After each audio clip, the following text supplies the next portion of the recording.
പശ്ചിമേഷ്യയിൽ സമാധാനം പുലരട്ടെ എന്ന പ്രാർത്ഥനയോടെ ഗൾഫിലെ ക്രൈസ്തവ വിശ്വാസികൾ ഓശാന ആഘോഷിച്ചു.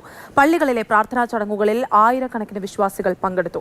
പ്രത്യേക പ്രാർത്ഥനാ ശുശ്രൂഷകൾക്ക് പുരോഹിതർ നേതൃത്വം നൽകി.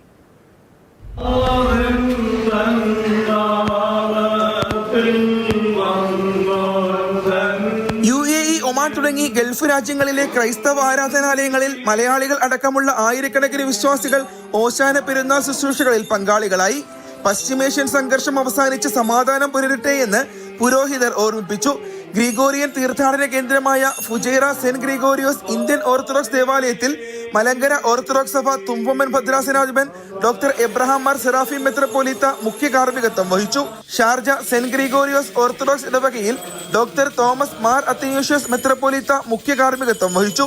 ഇടവക വികാരി അഡ്വക്കേറ്റ് ഡോക്ടർ ഷാജി ജോർജ് കോർ എപ്പിസ്കോപ്പ, സഹവികാരി ഫാദർ റോബിൻസ് ഡാനിയൽ, ഫാദർ ബിബിൻ ബിജോയ് എന്നിവർ സഹകാർമ്മികരായിരുന്നു.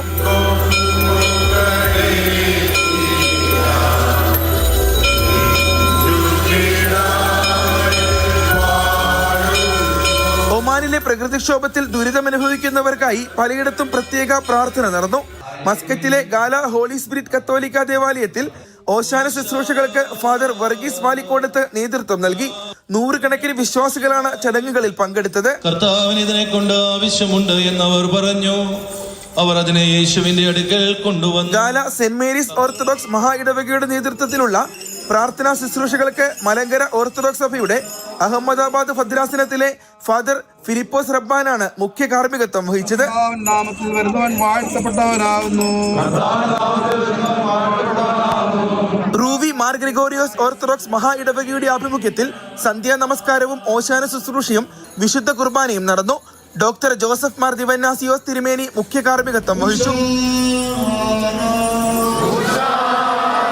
ദുബായ് സെന്റ് തോമസ് ഓർത്തഡോക്സ് കത്തീഡ്രലിൽ സക്കറിയ മാർ സെവാറിയോസ് മെത്രാപ്പോലീത്തയുടെ മുഖ്യ കാർമ്മികത്വത്തിലായിരുന്നു പ്രാർത്ഥനാ ചടങ്ങുകൾ. Mathrubhumi news, Dubai, Muscat.